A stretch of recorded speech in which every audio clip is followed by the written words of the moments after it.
Well, hello everyone. I hope that you had a great long weekend. Of course, if you're living in Canada, we just had our Victoria Day long weekend, and it was spectacular weather here in Winnipeg, Manitoba. And according to some pictures that were posted, I saw some people obviously got a chance to get away, get to their cottages, get onto that boat and onto the lakes. So it was a wonderful sight to see. And if you were stuck here, you would notice that at the beginning of the long weekend, there were no buds or greenery on trees. And lo and behold, it's Tuesday and we have the first signs of summer. The trees are blooming and blossoming, and a lot of people are doing gardening. So there is a little bit of light coming through this dark tunnel as we head into, I think it's week 10 for some of us. And I don't know about you, but I'm getting a little tired of this, but love to have everybody here. We're going to welcome the ladies now to our Hue virtual chat. We're going to talk small business and how business owners have managed these big turbulent waters. Hello, lovely ladies. Oh my goodness, so good to see everybody. Hello. Hey, hi Rana. Nice to see you again. Hi Susie. Hey. So we'll get people unmuted here, and we'll get the discussion going. I approached Michelle, who's from Tiber River National. She's been on our show before, and Michelle, it was kind of like, well, we don't even know what we're quite doing yet, but your business has managed to navigate these waters pretty good, but it's always changing. And today, I guess they're even offering more money now to or the government's offering more assistance now to sole proprietors and to, you know, people like my business where I rely on contractors too.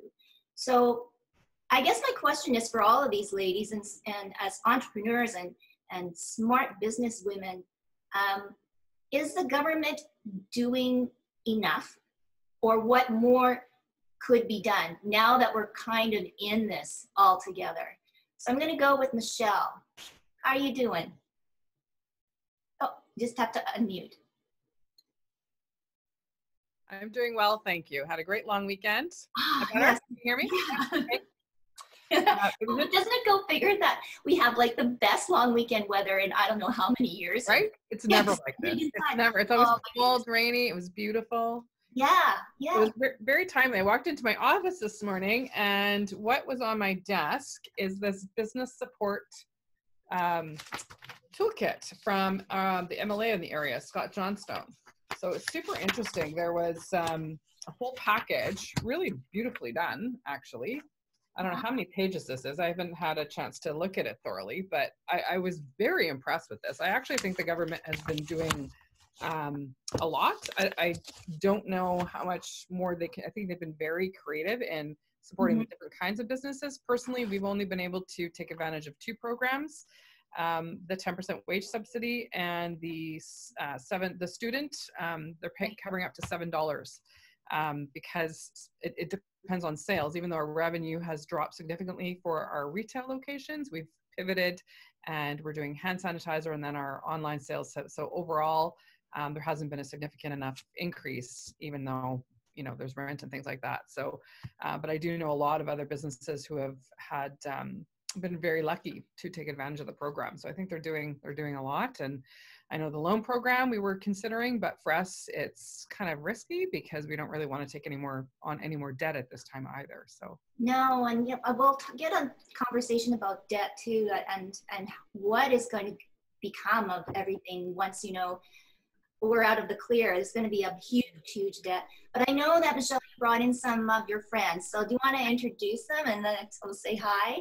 All right, we have a good friend Jill Hart with Inside Out Meditation, and my friend Heather Senderich from Yoga Bar, and I just have to say she's the best bar instructor ever. Yeah, I know, and I love that studio. Looks amazing.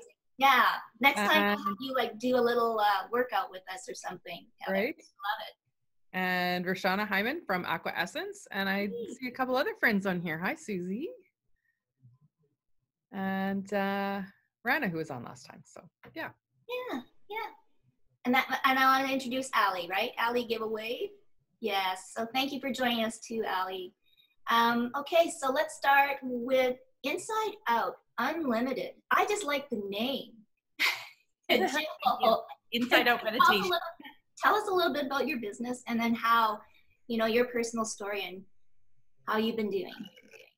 Okay, well, I am a newer entrepreneur. I just launched this year. So the timing couldn't be more, I don't know, just with the COVID, right?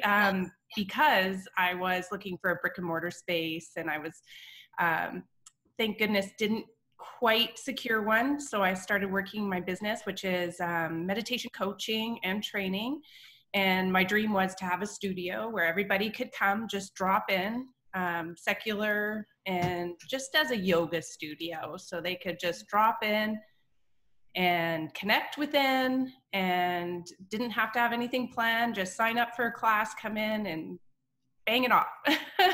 And it would just be a modern sort of place that people could go to and not have to go to an ashram or sit in an awkward position for hours a day. And I was just going to teach people how to do this, and also reach out to corporate and how they could bring this to their staff, and how CEOs themselves can learn how to be more compassionate and about their employees. And yeah, so when I was looking for a brick and mortar place and I looked for rent and looked at all those options, I decided while I build my business, I'm going to do it from home. So I renovated a space downstairs and have my studio there. This is my dog ringing the bell to go out. Oh, So I'm going to let it out. Excuse me for a second. Oh my goodness. Well, and then like Heather too, how are things going with you? Oh, she's back. That was fast. I'm back. Yes. Sorry. So this is working from home, right? Yeah. So I launched my business in January, and I had my studio, and I had some people coming to my studio while I was branching out and offering my one-on-one coaching and other services. And then COVID hit. So as you can imagine, I can't have that one-on-one with anybody in person, which is okay because a lot of my business was all over the world anyways when it comes to one-on-one coaching and via Zoom. But it was that studio part that I can't do anymore. So I was very affected because I was just launching my business. I was just partnering with other companies to bring the meditation and partner with them. So all of that halted. So I've had to shift and pivot right now and just completely go online. The government, thankfully for my particular situation, I don't have staff, but there was the program, the GAP program that came out from the province of Manitoba that I was able to take advantage of, because I think it was made for people just like me that were just starting out, and I can't claim any sort of other program, like nothing else I was qualified for. So I'm very thankful for that. And so we'll see what the government decides, if that'll have to be paid back. But right now they're saying if you qualify by the end of the year, it's, money in your pocket, and it's $6,000. So. Well, I know, but you know what? Your service will be greatly needed. Yeah. I mean, there'll be another big shift, right? Yeah, I kind of think this, and especially in Kirsten and stuff like that too, with what you do. I think peer support and all of that mental health and wellness is going to be huge, very big. Yeah. But we'll get back to you. And Heather, I guess too, how has it been? I guess I heard of the yoga bar, and now I get to see inside of it, so it's very, very cool. Yeah, but I know there's quite a few places around there too, right? Where you are that. Yeah, I'm obviously a brick and mortar. I've had my business for about 4 years this summer. I have a good client base here, and I've basically been unable to teach in studio. I don't know when we'll be able to teach, in what capacity. Like I have a spin room, the spa room, a yoga room. We do meditation, we do spin, we do yoga, we do bar, we do everything here. And I don't know what the capacity will be going forward. Right now I can fit 30 people in this room, but obviously that won't be the case in the future. So I think it's just a matter of, I'd like to know what the standards will be going forward, like with some advance notice, so that I can actually come up with a plan going forward, and like my memberships going forward, you know, it's kind of doesn't make sense to do a monthly membership or an annual membership if class sizes are limited and I can't get everybody in like I used to. So I need to restructure and rethink about what my business will look like going forward. When I closed my doors before we were mandated to, just because a lot of people were going on trips. Yeah. And a lot of people were isolating themselves already at the beginning of March. So I started doing live streaming of my classes for those students that could attend and streaming it to people who couldn't attend but were still on a membership. And then once they mandated closure, I paused like all our class cards, all our memberships. I launched a Karma membership, which is a online membership to view our videos. We have over 70 videos now online. I have a degree in comp sci, so this shift was easy for me to go online because I was able to maneuver my videos and put them on my website pretty like seamlessly. And it's just a matter of like figuring out what platforms work best for people. I have a large age demographic, so certain people aren't computer savvy, some people are tech savvy with their phones, some people aren't. So just trying to come into a balance where everybody can kind of access what we have here. So yeah, well, and it's interesting, Heather, too, like in this whole fitness industry, it's going to drastically change, but I'm kind of thinking like the classes that you offer, the yoga, the bar classes, they tend to be anyways, I would imagine, smaller classes, like you about 30 on average. I have about 30 people come. So yeah, now I'll probably be operating at about 30% of my max capacity. Yeah. If I open with the standards that I think are going to happen.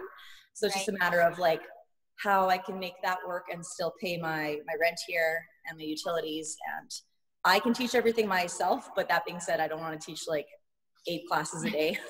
there's only so much I can do. So I do have staff and teachers that teach with me as well. And it's just a matter of like making sure the class size is feasible for me to hire them to instruct that class. Yeah. You know, usually like a class of 5 or less is not, I'm breaking even. So a class of 9, I'm like just making enough if I hired my instructor to teach it. And if I don't hire somebody, I do it myself. Obviously I save that cost as well. So it's just a matter of I know it's a big figuring things out. Figuring things out. It's all like a crap game almost. So Rishona, hello. So tell us about Aqua Essence. Hi, thanks for having me. Such a great group of women for sure. So yeah, my name is Rishona Hyman, and I'm from Aqua Essence Swim Academy. Obviously, we've really experienced COVID as swimming pools are all closed, and we were hit very hard. As swimming pools will also probably be in the final phase of opening, along with gyms. So we've taken a huge hit.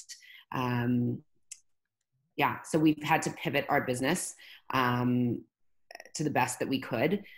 We always taught babysitting courses. That was one of the things that we did. We also had a little safety course that we taught in schools, like an intro to emergencies, but we shifted. So we now have 4 online programs or virtual programs that we've been running. The babysitting one has been for sure the most popular right now. That's for 11 to 15-year-olds. Teachers and schools are thrilled to be able to augment their kids' learning right now. So that one's been for sure our biggest, the biggest one right now. And then the safety program, also we call it at-home heroes and sheroes. And that's for that 7 to 11-year-old range, talking about different kinds of emergencies and intro to first aid. So that one's really popular as well. And then we have our at-home babies. So if anyone has like a little kiddie pool, now it's warming up, pool in their backyard, we can do it from there. And we are gearing up to do our summer lessons. So registration for that is open. It will look a little bit different this year, as we made the decision that we will not be going in the pool with the kids. So we will be doing contact lessons. So above a certain level and up, we will run lessons. We will run the younger levels, but parents have to go in the water with their child. So we're hoping that a lot of parents actually jump on that opportunity. It would be a nice bonding experience, I think, for the parents and the child. But we'll see what happens. Our summer has always been our smallest session. So timing is just not great, as it's already a small session, but parents are really looking for things for kids and stuff to do right now. Right. Parents and teachers right now are really, really, really burnt out. So hopefully that's where we can come in, as I don't think we will be back to our regular business come September. Like Heather said, right, we're with Heather. We will be the last to sort of open up when the time comes and when it's safe. We also cut our programming before the city did. We weren't interested in putting our instructors or our families at risk, so we ended it. We called it, and yeah, it's been tough. It's been tough. Yeah. No, but I mean, it's great even to share your stories and see like how even you've turned it around. But I mean, I think people are going to be traveling anyways this summer, or doing very little travel as opposed to past summers. And those that have their own pools, and certainly, obviously, be great if they have the kids too, to take you up on your services. So actually, ladies, please type in your websites and all of your info on the chat line there, because we want to send that out and share that with everybody too. So I want to say hi to Allie. Thank you for joining us, Allie. So tell us a little bit about yourself. Like you sent a lovely comment about our Hue virtual chats. And so, but anyways, tell us a little bit about yourself and what you do. Allie? Yeah, for sure. I'm so glad to be on here. Hopefully my mic is working well and you can all hear me. Yeah. Cool. So my name's Allie. Worked at Mood Disorders for a really long time, working with women and youth. It's kind of my area. It's what I love to do. But because of that area, it branches out so far, right? So I've been able to dabble in all different kinds of mental health initiatives, and that's kind of what I do. So for myself, I'm an appointed citizen to the Human Rights Committee of Council for the City of Winnipeg. And through that, I was able to kind of meet some really, really great people, and some people who I'm actually really excited to be on the show with next week. And I've been really, really given an opportunity to kind of expand myself and see where I want to grow and flourish in different areas. But with that, I've been able to chair the Accessibility and Inclusion Subcommittee, where we've been having really great discussions specifically around COVID and how things are accessible or not so accessible right now, as well as the Equity and Diversity Subcommittee of Council. So my area is to see where pieces are, see where we are, see where we aren't, and see how we can fix those bridges and kind of create some gaps. And then just all around, right, wellness is my number one key. So making sure that we can do that. I know Kristen's on here and she's a guru for it. So just shoving it in there anywhere we can for anyone.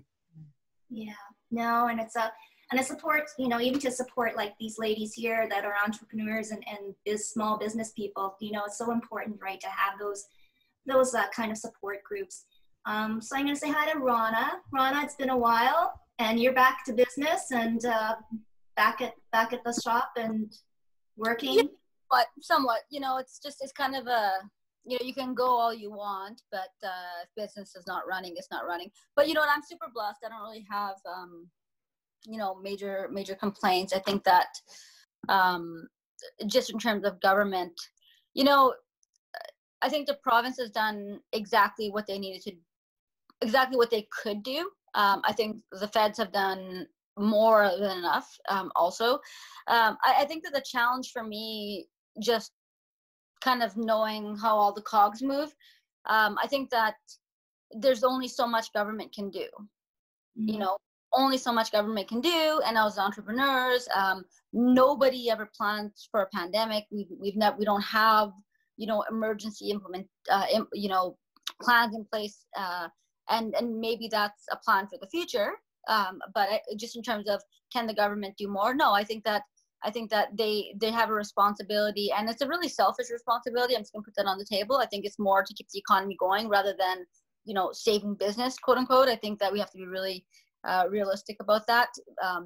I doubt that the conversations behind closed doors is, how do we save every individual person as much as they want to care? I think it's the bigger picture that they're trying to control, is how do we keep many people who can employed, and how do you keep the economy going. But in terms of myself, I haven't really, to be completely honest, I've taken a major hit. There's no doubt. There's no doubt it's been a struggle. And for law, we have a lot of, we have a lot of things that we have to, a box within which we have to really work, right? We can't just kind of do whatever. So a lot of the professionals, so I think that we're not really talking about them, but I'm sure there's a lot of professional groups who are probably like lawyers who are taking some great hits, and some of it's due to service, like the customer base, but a lot of it is also due to the limitations upon us about what we can actually receive and what accounts we can use for what loan. Like it's a bit more complicated for us. I haven't really applied for anything yet. I'm gonna plan to, but at this point I haven't. But yeah, I mean, it's a tough go. It's nice to see people out this weekend. Yeah, I know.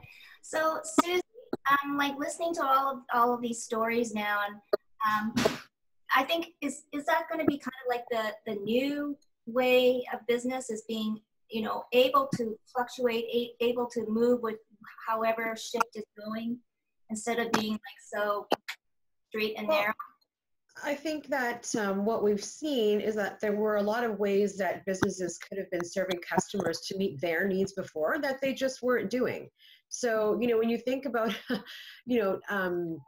seismic shifts that have caused major changes in terms of how people do business, this is one of them. And unfortunately, not enough people were embracing things like curbside pickup or delivery to your door within the city, or whatever it might be that they could have been doing before. So I'm seeing a lot of articles coming out this week in terms of what people are spending their money on right now, how we're going to see businesses change, and especially for restaurants, how we're going to see some things change, because that's still an area that we're not really sure of yet. And I mean, for me, somebody who loves to support restaurants, local restaurants, and not cook every day, this has been definitely challenging, right? But I do not feel comfortable going into a restaurant right now. But obviously takeout or pickup is a very viable option right now, especially to keep those businesses. There's my beautiful Talia, speaking of restaurants. Yes. Yeah, keeping them in business, right? So I think that what we need to see is more retailers looking at, okay, we know what people want now. How are we going to give that to them any way that they want it that makes financial sense in the long run, right? Because that's really what the game is now. How are you going to satisfy people who can order anything off Amazon and get it delivered within 24 hours? How are you going to match that here locally? Because all I'm doing on my Twitter and LinkedIn is imploring people to please buy Canadian if you can. Please do not buy off Amazon. Please support your local retailers. Please support Canadian retailers, because if we don't, those retailers are going to disappear. It's I know. Yeah, and because we're seeing it so much, even in our city, with businesses closing down. But it's nice to hear. So I'm going to say, introduce everybody to Talia. Hi, Talia. It's been a while. How are you? Oh, yeah. How are you? Was this like, yeah, we'll have to figure out a different greeting. So, yeah, we've just been going around and sharing stories with these other business women, and Tallest Poppy. How's that affected your business, this whole COVID-19 pandemic? Well, I mean, on absolutely every level, I guess. It's really kind of forced us to take a really hard look at sort of every single aspect of like the human interaction that is our business, and kind of reevaluate what's really necessary and what we can sort of throw out the window, and how we can kind of work inside of these very kind of strange and bizarre new rules and regulations for safety. And it's staff too, right, Talia, right? I mean, it's a big thing, we got CERB, and we got, yes, all of these government handouts or, supports. because we were sort of talking beforehand, and you said it's hard to even get staff. So how it's. Yeah, I mean, I just have to be very, I think we all have to be super cognizant of the fact that everybody's really gone through something, regardless of whether or not anybody got sick or whatever. It was really an emotional couple of months for everyone. Everybody's life sort of like turned completely inside out. And so kind of reintegrating everybody into sort of a slightly more,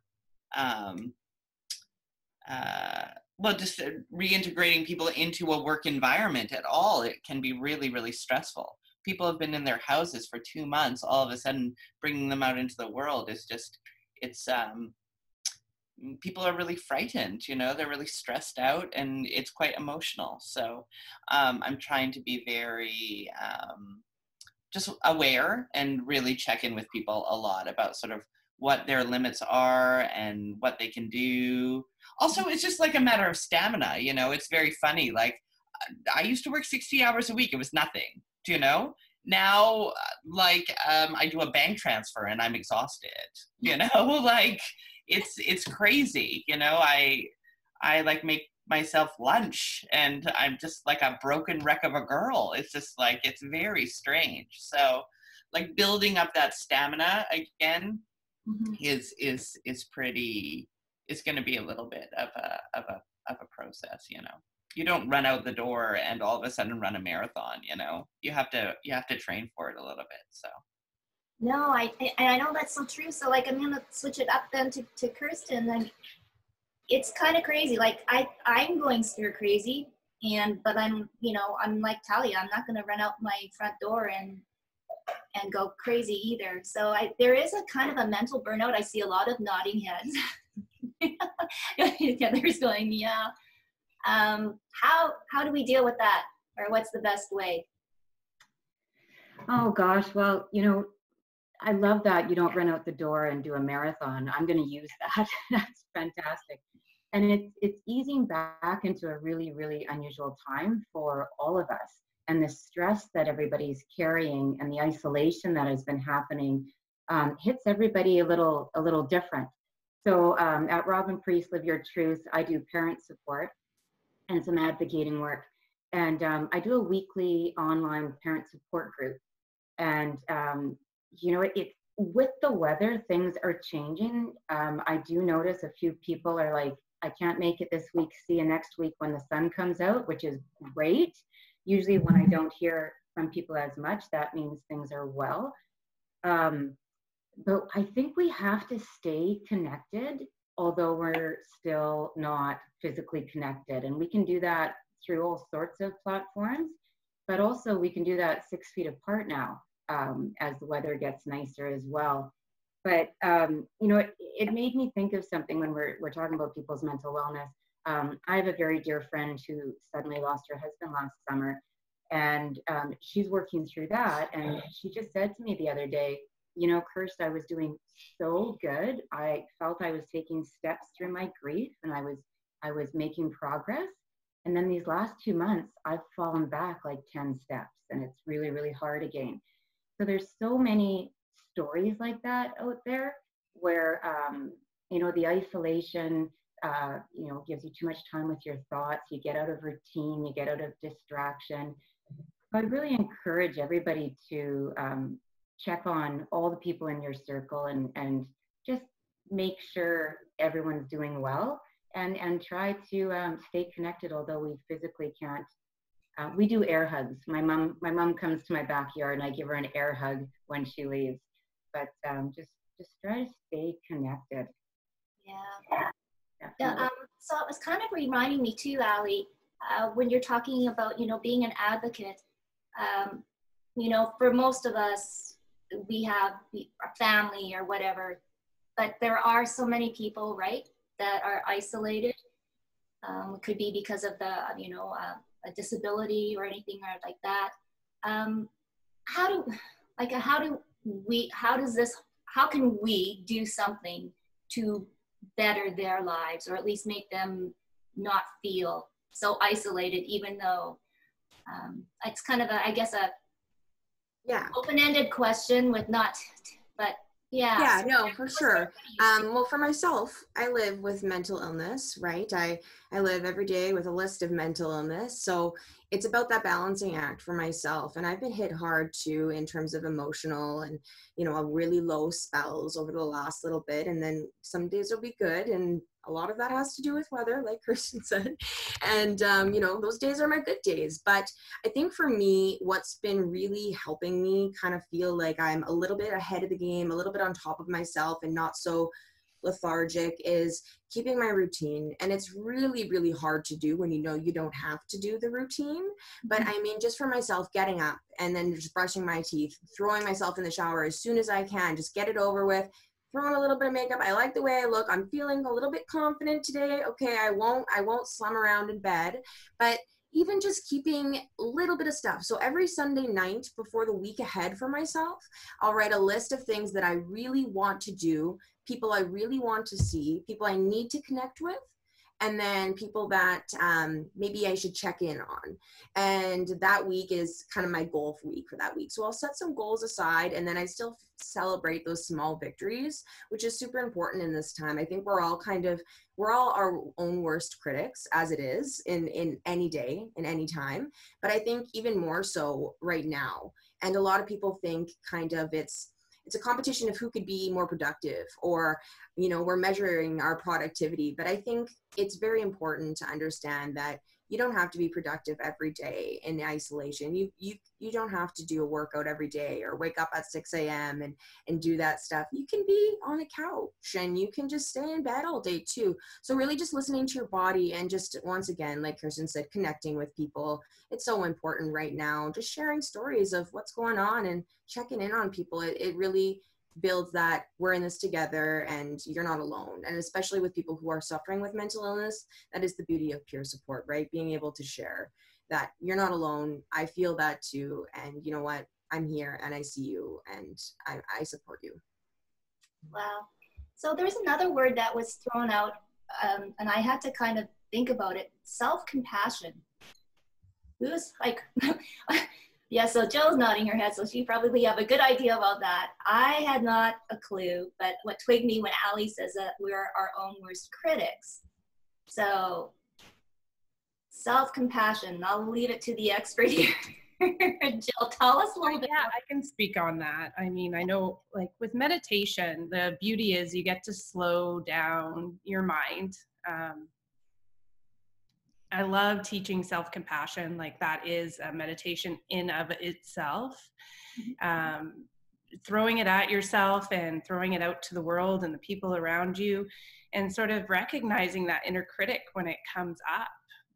We all have it, it's there, and sometimes it's the ego telling us we need to do more and we need to have more, and we're not doing enough, and we can do better. And during this particular time, I mean, I think most of the time in general, we need to be more compassionate towards ourselves, but especially right now, because this is a time that's unprecedented, and we've never had to handle this before.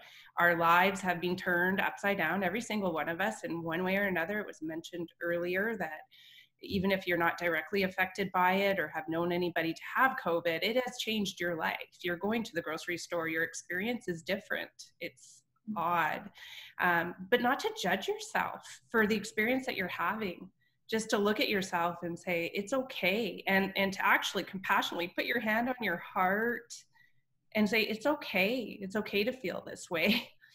And it can be mindful moments, even as you're in the grocery store and you're going about the day and you're recognizing that you're kind of looking at yourself going, why am I acting this way? Why should I be this way? It's okay to be feeling what you're feeling. Yeah. Just give yourself that. Well, and I'm kind of thinking now of all the moms here.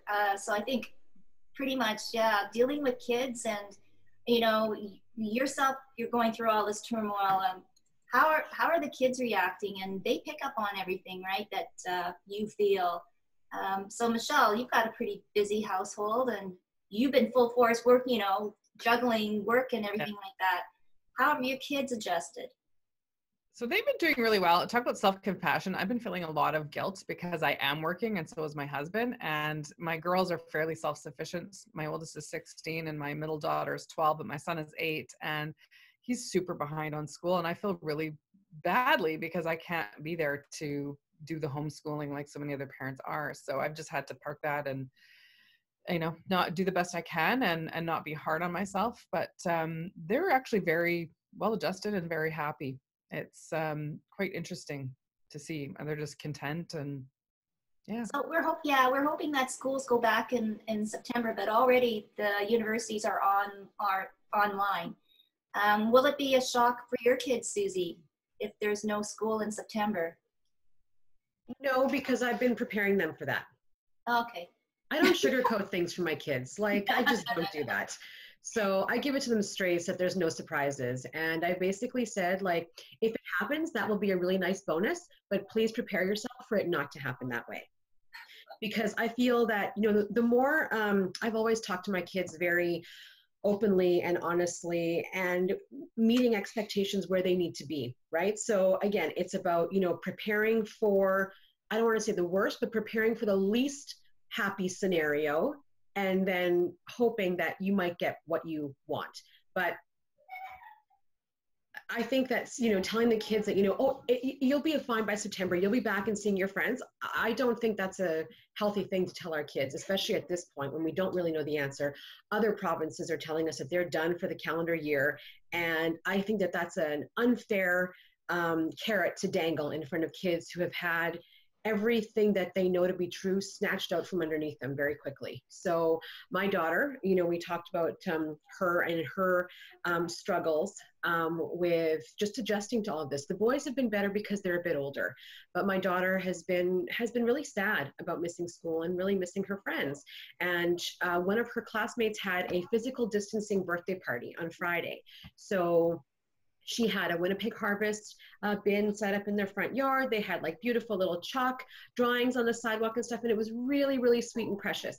And Steffi was very anxious about going. She was not excited about going. She hasn't really seen other people for months, you know, kind of thing.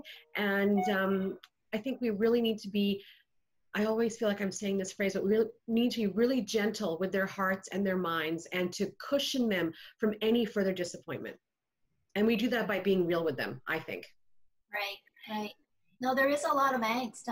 Well, even Talia too. I mean, you've got probably, you know, neighborhood people that love to come to your restaurant. And yeah, it's just going to be different when you open your doors. And like you said, you don't know what that's going to look like, but it's not that you're going to be running and hugging. And No.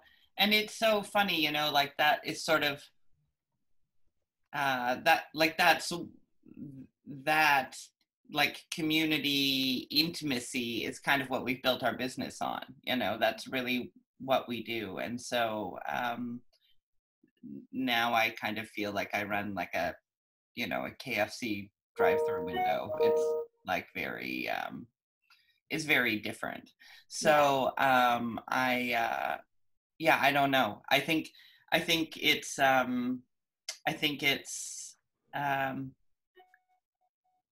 I feel like we just have to, if I've learned anything over the last 2 months, it's that just, you can't make any decisions. Like you can't make any plans. You can't make any kind of long-term, you know, projections, because what happens next week is completely like, it's completely up in the air. And if I can just sort of, you know, teeter on the verge of this like agoraphobia that is kind of all around us now, if I can just sort of keep that in check and manage to, you know, wrap my head around like the baby steps that are involved in getting out of my house and doing some sort of more old-timey activities like, you know, talking to people face to face, then I think we're doing okay. But I do think it's just really about setting very realistic goals for yourself right now. You know, and Tracy, we talked about this, you know, at the very beginning of this, is that I really think that a lot more of us should be dealing hour to hour. You know, like we're like Talia says, like to make plans for next week. I don't know what's happening in the next 48 hours. Like No. I have no long-term plans right now. No. My calendar is like wiped clean, and I'm dealing with today, and I'm dealing with like till lunchtime, which is like 12 minutes. So yeah, like you're putting so much pressure on yourself. And then if you have kids at home, they're feeling that pressure from you too, right? So you have to slow it down. And like, it's like baking bread. I feel like one of the things about this whole baking bread ritual is that you have to wait for it to rise. You cannot rush bread. So you are like bread right now. We have to wait for us all to rise, and we cannot rush that. And there is a peace and a patience in that that I think we need to appreciate right now. We cannot force things to happen, and we cannot make them happen faster. We need to just sit and let it rise. And there you go. She makes great cinnamon buns. They look amazing. And that's why I don't bake, because I can't wait. No, but I have to say, Rishona, we have a pool in our backyard. And yeah, we were in it all weekend. And you know what? It's just made a world of difference. Just being outside by the water. You know, we don't have a cottage, so it works out well. Our summer vacay will be our backyard. That's what we kind of said. So, but it's true. And like, I don't know, like what you mentioned it, Talia, what are we all going to become like scared to go outside? And I don't want that either.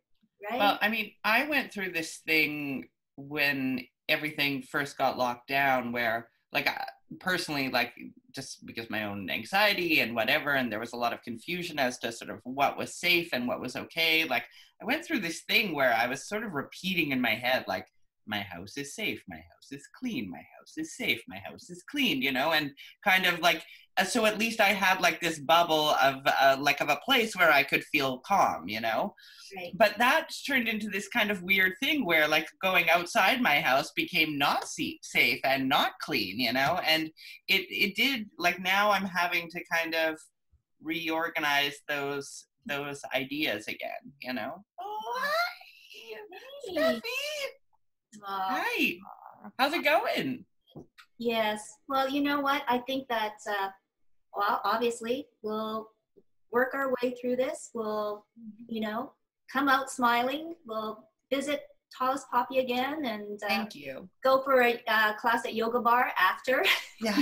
Yes. Maybe yoga first and then the fried chicken. Oh, yes. Maybe that's a better idea. That's way plenty of wine, okay? That'll be my treat when we can all like, yeah, and we'll safe distance, right? No, but no, thank you so much. It was so great to meet you. And like, I don't know, I mean, this has been such a great experience to connect with so many different women and like all of you. And on Thursday, we're going to tackle a really hard conversation about racism. So make sure, Ali, it's this Thursday. So we have some really interesting people joining us. And, you know, my background is Japanese, but you know, I've heard of some pretty not nice things happening to our Asian community and, you know, directed at the Chinese community. And so that's a whole other thing, Talia, right? Scared to go outside, and it's fear, right? So fear will be our next topic, and it's a pretty big one. So invite all of you back, and stay safe and healthy, and keep on making that hand sanitizer, Michelle, but we are going to be at Tiber to pick up stuff, and yeah, and have a great summer. Thanks so much, ladies. Thank you. Thank you. Take care. Thank you. Nice meeting Bye. everybody. Thank you. Bye-bye. Bye.